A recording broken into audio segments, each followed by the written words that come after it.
I use my phone for everything. Instagram and Snapchat. I either go on Snapchat or I'm on Instagram. I do use Uber. I'm on Snapchat and Instagram a lot. When a friend doesn't like my photo, I'm just like my photo. You tell them to like it. Yeah. They're taking away my chargers. They say that I'm gonna go crazy because I spend too much time on my phone. My mom, sometimes she wants me to like go outside and like get some fresh air. I really don't think that I can imagine a world without technology. My parents are always like, yeah, when I was growing up, we had to play outside and we never had phones.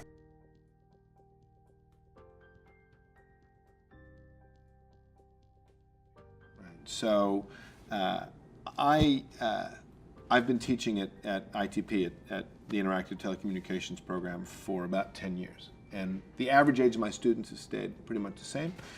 My average age has risen at the alarming rate of about 1 year per year. And so I'm in the position of teaching my own youth as ancient history.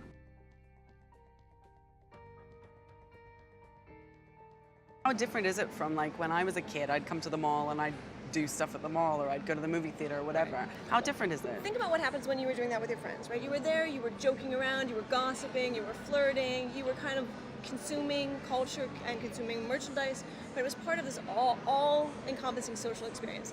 The same thing is actually happening fully online, right? So all of those everyday practices, the gossip, the flirting, the joking around, that's taking place online. And it's taking place online with the same kinds of friends that took place in the mall, right? You met up with all the kids at school, but you also saw the kids at the neighboring school, and you're like, hey, who are you? What's that about? That same thing is where we're seeing it play out. So young people who are engaged online, they're primarily engaged with the people they already know. They're friends from school, they're friends from after school activities, they're friends from around the community.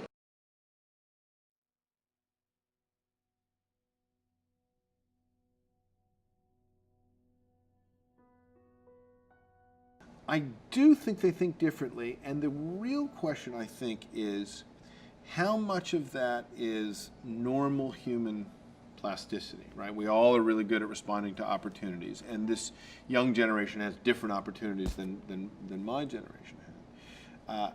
And how much of it is actually that their brains are being wired differently because of exposure to the media environment they're being exposed to. The first category is it's relatively easy to see examples of that. In the States right now, because we're very good at moral panics, people my age, mid-40s and up, are wringing their hands right over what kids are doing, teens are doing on Facebook. As if we would not have done those things had Facebook existed when we were young. And so we want to project this idea, well, I wasn't putting drunk pictures of myself up on Facebook. It's like, well, no one gave us the chance. But I remember us. I think we would have done that in a heartbeat if Facebook had been around.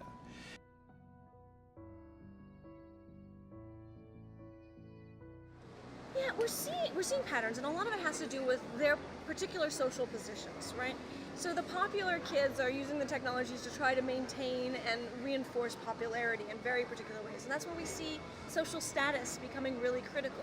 So it's no longer the Nikes that are the particular status markers, it's the way of actually maintaining certain kinds of friendships and getting certain kinds of responses from certain celebrities. All of that play goes on. We also see marginalized kids who were desperately seeking some sort of support, and were often at loss, out in more traditional senses of schools or whatnot, finding a community online. And this is one of the more powerful narratives of the internet, right? Your queer kids who can actually find people like them, who can support them. They're much more willing to be public in a traditional sense because they're desperate for somebody who might be like them. For the popular kid, it's much more about being public to the school, people who will give them credit, that will give them status. And so we see these different groups contending with it differently.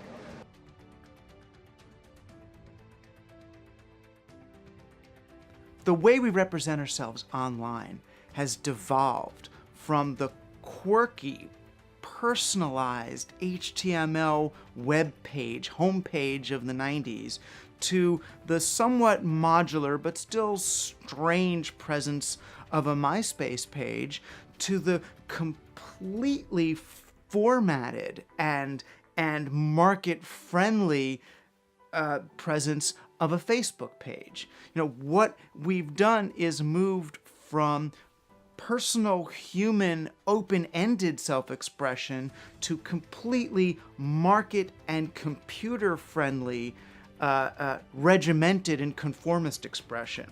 And that's because we've turned the net from a venue for self-expression to a way to render ourselves up onto the market. You know, as a result, the internet does not foster humanity. You know, the internet is about human beings conforming to the needs of technology as understood by the market, rather than human beings getting technology to extend and express what it means to be a human being. And that's why the net has moved from being part of the human potential movement to part of the really anti-human movement.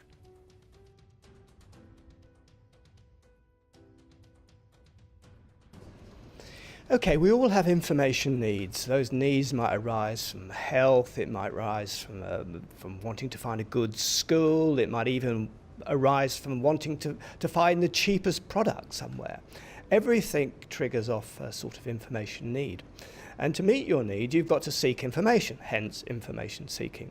Now, in the old days, it wasn't so easy to do that. You could talk to your mother, you could maybe go to the local library, and if you were lucky enough to live next door to the British Library, you were really lucky because they had lots and lots of information and lots of opportunities for information seeking. Now, in today's universe, everybody has the British Library on their doorstep, in their mobile phone, on their laptop, in their office, and suddenly we have unbelievable resources close to hand, and we can seek information in any particular way we like with so many possibilities. In fact, information seeking it's a siren behavior. We're attracted by seeking information, finding things, and all of those things. So that's today, information seeking is central to everything in our lives, and unless we can information seek well, we're in real trouble.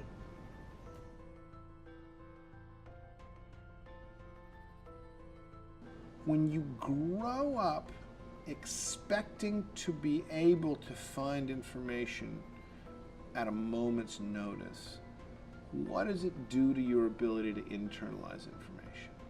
And the brain is very, very plastic, very malleable, but at a certain point, it does get wired up, and it gets wired up in a particular way. And so I look at my son, who's 8, and he asked me, my wife, when Michael Jackson passed away, my wife muttered something at the breakfast table about him being a criminal.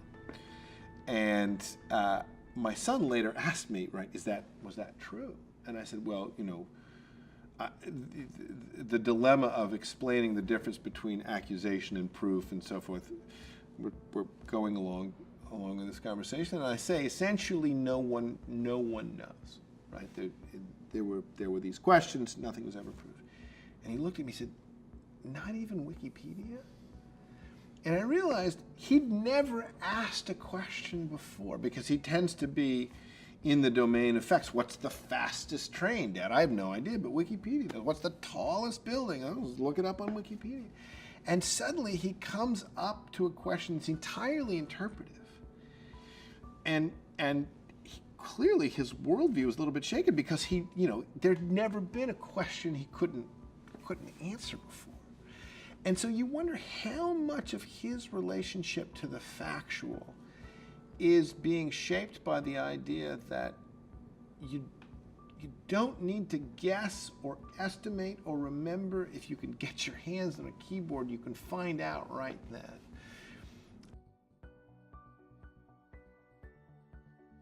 Again, what constitutes private information, right? From an adult's perspective, it's identifying information as their absolute fear, right? The idea that it's your name, your address, your phone number, anything that will identify you. And this has to do with the idea of physical risk. But for young people, it's about all right, fine, you can call me by my name. Why is that a big deal? It's more about the things that make you vulnerable. And so when we think about privacy and private information, it's really a question of vulnerability. And so from adult perspective, we're really concerned about physical vulnerabilities, and increasingly about psychological vulnerabilities.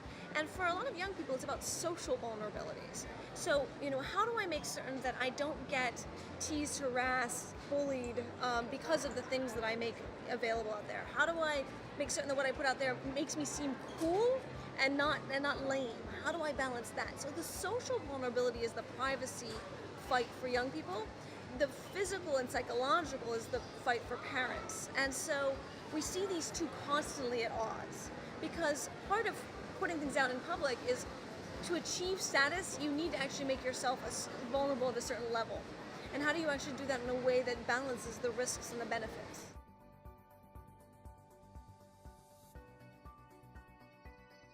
I think it's going to be pretty amazing to see how the next generation I guess evolves, if you want to call it that, because of their access to technology, but ultimately their access to information. I think education is being redefined. It's not necessarily about memorization. It's about finding, searching for answers. You have an infinite amount of resources available to you, or information available to you. And I think people, or this next generation, I guess they're much more knowledgeable about any topic that you can think of. That also, sometimes people think of I guess, the dangers of people trying to trick individuals with deceiving them with information that's not correct, that posting rumors. But again, I think this next generation is potentially more wary, or I guess conscious of that they are making their own decisions. They understand if they're reading a post or about to click on a link, where that's going to take them. So I think everyone's now is kind of conscious of how maybe people are trying to shape their thoughts or feelings. But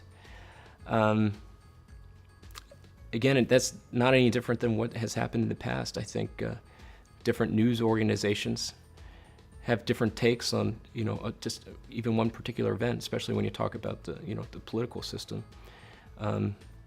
So when you pick up a newspaper or turn on the television news program at the end of the day, they're trying to represent their point of view, which people would always have to kind of take with a grain of salt, I guess, if you will. But now people are, I guess, more conscious of that happening across the web.